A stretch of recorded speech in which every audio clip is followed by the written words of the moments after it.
Marvel Zombies has finally released after the What If episode's cliffhanger 4 years ago, so here's my review. Fair warning, there will be spoilers, so if you don't want to get spoiled, don't watch this video until after you've seen the show. I really enjoyed this show. I've been waiting for it to come out ever since they announced it back in November 2021, and it did not disappoint. I'm glad they didn't hold back on any of the gore that comes with zombie content, and it allowed for some cool moments. The show had a lot of really cool locations such as New York, New Orleans, New Asgard, Kamar-Taj, and even space. A lot of the interactions between many of the characters are great too, such as Jimmy Woo and Death Dealer, or even Kamala and Alexei.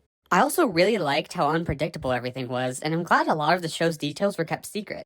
Another thing I liked was how this show truly shows how one small change can completely remake a timeline, with this one's obviously being that Janet was infected with the quantum virus. One thing I will say is despite a lot of them being cool, it felt like the show was jumping from location to location a bit too much. We go from New York to Ohio to New Orleans to the Raft to New Asgard to space to Kamar-Taj and finally to Paris. That's a new location about every 15 minutes for 3 episodes straight, considering most of the finale takes place in Paris. I also did feel like many of the characters that were teased way back in 2022 didn't really get their time to shine. This is mainly apparent with Zombie Captain Marvel, Zombie Icarus, and the Skrulls. It was also weird with how much Zombie Wanda was obsessed with Kamala, especially after the transmitter didn't end up being useful. The ending to this show was absolutely wild and cool too, but I'll get more into that later. Also, the show did end on a cliffhanger, so I guess it's going to be renewed for season 2. I hope it does. I did hear that the creators have a story already and are just waiting for a second season to get greenlit, but I couldn't find a source, so I don't know how true that is. Hopefully it's true though. Overall, I'd give season 1 of Marvel Zombies a 7.7 out of 10. I really liked this episode. It was a great opening to our post-apocalyptic world. Seeing an overgrown New York was awesome, and I think one of the shots of New York was even Grand Central from the original Zombies episode of What If. I liked that Kamala, Kate, and Riri were kind of just living in a safe house. It gave a nice little bit of normalcy to a show that's very abnormal. I thought the thing with Hawkeye's trick arrow being a confetti arrow was funny. I did initially think that it would be a tracker arrow, though. The Broken Valley of the Gods sequence was pretty cool. I'm sad that Kate and Riri got killed off so fast, though. Kate's death was especially very shocking with how sudden it was, but I liked that the show was willing to do that.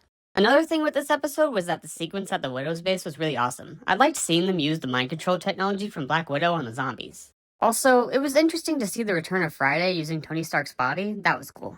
One thing with this episode is that I was shocked that Melina, Yelena, and Alexei were completely fine with Kamala and Blade Knight showing up, and were even very invested in their quest to get to space, despite the fact that an entire horde of zombies followed them there, causing them to lose their base and the deaths of most of the people there.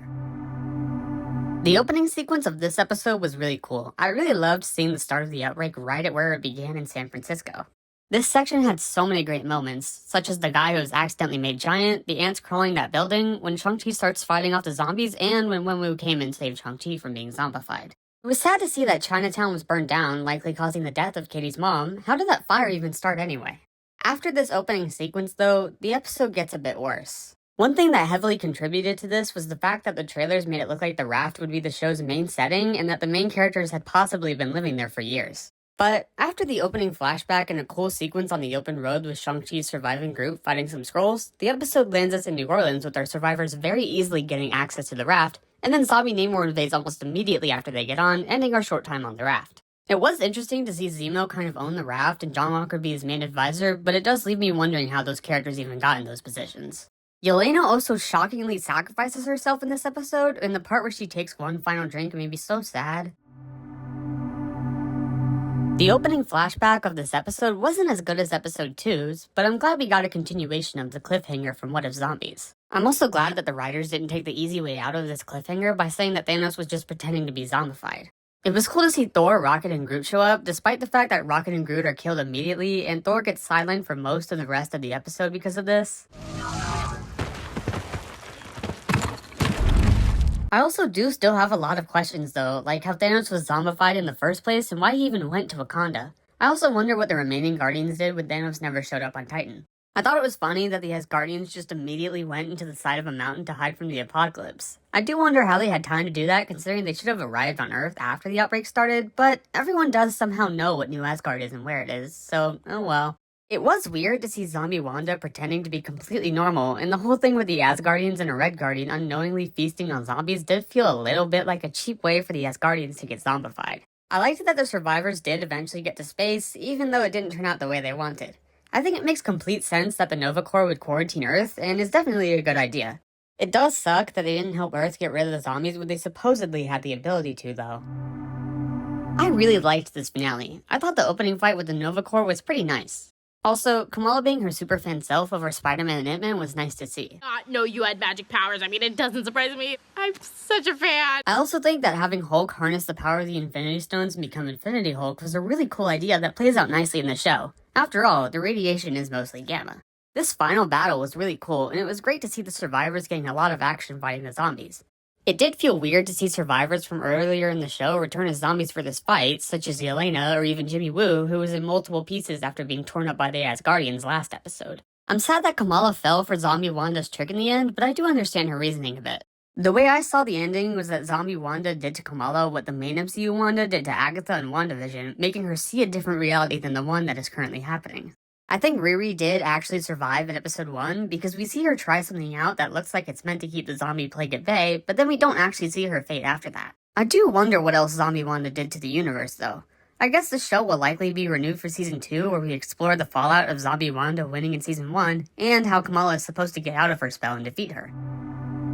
I made a short ranking characters in Marvel Zombies from most to least likely to survive, where I thought Red Guardian, Black Panther, John Walker, and Riri Williams were definitely going to die. Valkyrie, Ant-Man, Kate Bishop, Shang-Chi, Jimmy Woo, and Spider-Man might die, and Blade Knight, Katie, Yelena, and Ms. Marvel were definitely going to survive. So, how right was I?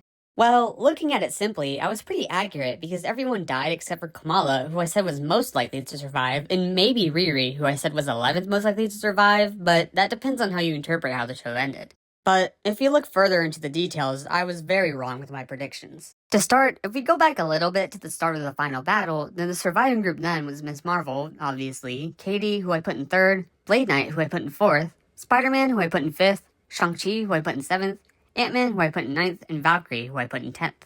So, I did okay there, and despite her lack of representation in the trailers, Valkyrie actually had a pretty big role in the show. Also, I was certain that Red Guardian would sacrifice himself to save Yelena, hence why I gave him last place. Not only did this not happen, but Yelena, who I said was 2nd most likely to survive, actually sacrificed herself to save Alexei and the rest of the group in episode 2.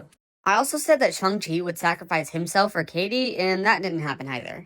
Another prediction I made was that Kate Bishop would kill Zombie Hawkeye, but she didn't even make it past episode 1, so obviously that didn't happen. I also got several other details dead wrong, but the one detail I did get right is that I predicted Black Panther would die fighting Zombie Thanos, which, to be fair, was the most predictable thing that happened in the show. There was also a handful of characters that appeared that I didn't include because I didn't know they would be in the show when I made my ranking, but none of them survived, so it was fine. I also didn't include Zemo because his death was in the first trailer, so he was obviously going to die. So, that's my review. But what did you think of Marvel Zombies? Let me know down in the comments. Goodbye!